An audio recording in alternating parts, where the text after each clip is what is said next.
The WNBA is awful basketball. It's such boring basketball. It's such a degenerate thing to bet on. Those things could not be farther from the truth, and I'm excited to turn a profit with you this season betting the WNBA. Are you in? What's up, sports fans? My name is Chris. Thank you so much for tuning into the inaugural episode of The Bounce, the only WNBA betting show that you need to be following along with this season. Today is Monday, May 15th, and we are just 4 days away from the opening day of the WNBA regular season. And what better time to preview the upcoming season than here right now? To open the season on Friday night, we have two games on the card. We have the Connecticut Sun versus the Indiana Fever, and we have the New York Liberty taking on the Washington Mystics.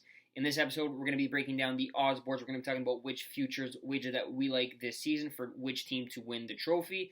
And we're going to be talking about which team could finish dead last and have their selection at great players come next year's WNBA draft. If you guys aren't already subscribed to the YouTube channel or wherever you guys get your podcasts from, please go ahead and do so now so you don't miss out on any content. Now, before we get to breaking down the odds boards and talking about our futures wagers for this WNBA season, we must tell you guys why we're doing this WNBA betting show for you guys on the daily.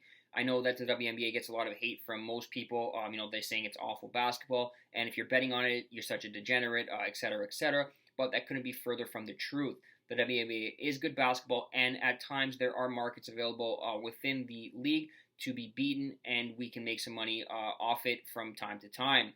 Now, there are a couple of reasons why I want to be betting on WNBA this season. First and foremost, it slots in nicely at the end of the NHL and NBA postseason, and is slated to finish up beginning of October, which is right before NHL and NBA kickoff, right as football is getting into full swing. It's a good time to build a bankroll, betting small amounts on a sport that can be profitable over the long term.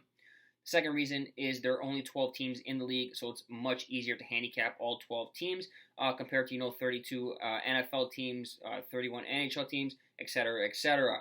The third reason is because it's such a small league, there's like max 4 games, per day. That's a max.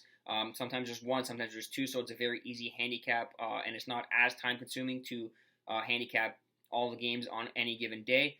The number is low, and it definitely benefits the bettor. And the fourth reason is because the league is basically a have and have-nots league. It's easy to pinpoint the good teams and pinpoint the bad teams, and you can do with that information as you please. And lastly, the WNBA is a very small betting market, so if sharp money is usually coming in on the side, you can notice it quickly. Same with the totals, so it's very easy to follow the sharp money. Now, before we get into the odds boards, let's take a look at what happened last season. Coming into this season, the Las Vegas Aces are the defending champions after beating the Connecticut Suns 3-1 last year. The Aces were unstoppable. They finished with the best record in the WNBA at 26-10. They had the MVP on their team. They had the Defensive Player of the Year on their team, the Most Improved Player of the Year on their team, the Finals MVP, of course, on their team, and they were the best team thanks in large part to a 90.4 points per game scoring average, which was the best in the WNBA over all 12 teams. They definitely have the core roster back intact for this season to run it back. And if we look at the odds boards, the bet sports markets think that they can in fact run it back and defend the title this year. If we take a look at the odds boards, you'll see the Aces listed as the favorites at plus 120, with the New York Liberty right behind them at plus 130. From there, it's a drop-off to the Washington Mystics at plus 1,200, then the Phoenix Mercury at plus 2,200, and the Dallas Wings sit at plus 3,300.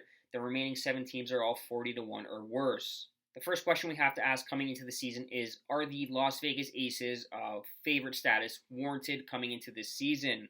The short answer is yes. They're running it back with the exact same core roster from last year's championship-winning team, with the addition of a future Hall of Famer in Candace Parker. The only real concern with the Aces coming into this season is the outside noise surrounding Becky Hammon. Will she or won't she head to the NBA? It's looking like she's going to stay put with the Las Vegas Aces, which is good for them. And the other factor, will Candace Parker's addition hinder the team more than help it, considering how Ajay Wilson needs the ball in her hands? How will her usage fare with another great player, patrolling the backcourt with her? From what I've seen following the WNBA through my time is that CP is a team player, and her veteran presence will only help the team, not hinder it. And we haven't even got to Kelsey Plum yet for the Aces. She led the league in scoring 3-pointers last year, and she nearly won the scoring title as well. Her ceiling this year is going to be the floor from last year, and if that's the case, the Aces are going to be unstoppable, and they're going to win back-to-back trophies. The next question we have to ask is, are the New York Liberty ready to take the next step and deliver the franchise its first WNBA title? Look, the New York Liberty, they've been to the finals 4 times, but they've lost all 4 times, and their most recent appearance was in 2002 when they lost to the LA Sparks. It's been a long time coming for the New York Liberty, and this season they made a splash in a big way in the offseason. They brought in an MVP in Breanna Stewart. They brought in Jonquel Jones and Courtney Vandersloot from Chicago to give Sabrina Ionescu some much-needed help. The regular season goal for the Liberty would be to obviously improve on their 16-20 record from last season, and a very realistic goal for them this season will be to secure a top spot, thus getting a home court advantage in the playoffs. Is it doable for them? Yes, it is, barring any sort of major injuries to key players. This team is definitely far more improved from last year's squad, and it's a very winnable Eastern Conference, so I expect the Liberty to cruise and grab a top spot in the Eastern Conference and have a great shot at making the finals. The next question we have is, who the hell is going to cause chaos this season? The Washington Mystics currently are the 3rd favorites to win the WNBA title, but they're coming off a so-so season which saw them get swept in the first round by the Seattle Storm. The Mystics, this year, they entered training camp with just 6 guaranteed contracts, which means their roster is going to be a revolving door this season, so chemistry could be off the entire year. It'll be up to Elena Del Don to pull her weight offensively on both ends of the court, and she's coming off, some injury-marred season, which held her out of a handful of games. She's apparently supposed to be fully healthy coming into this season, but only time will tell if she's actually past the injury bug or not. If the Mystics can replicate their top-ranked defense from last year with the addition of a great defender in Brittany Sykes, it could perhaps work to their benefit. They could squeeze the life out of teams offensively and eke out close games. It definitely leaves little to no room for error, but it's definitely possible if they can get hot at the right time.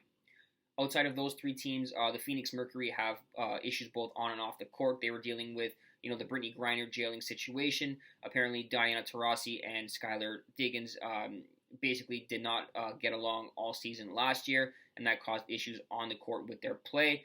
Skylar Diggins is supposed to miss some portions of the season due to pregnancy, and I just don't see how the Phoenix Mercury can overcome her scoring loss and get back into a postseason spot and make it deep into the playoffs. As for last year's runner-up, the Connecticut Sun, losing Jonquel Jones is definitely going to hurt them on both ends of the court, but their roster is deep. They do have depth at every position, and if they can put together a great season, something special can definitely happen for them.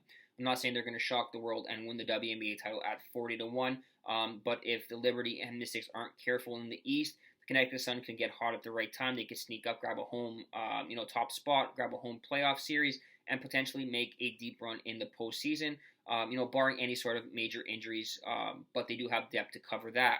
40-1 is right, but I wouldn't be putting my money on it this season. And finally, I'd be remiss not to talk about the longest shot on the board, the Indiana Fever. They come into the season having drafted 1st overall in the WNBA draft. They took Aaliyah Boston out of South Carolina.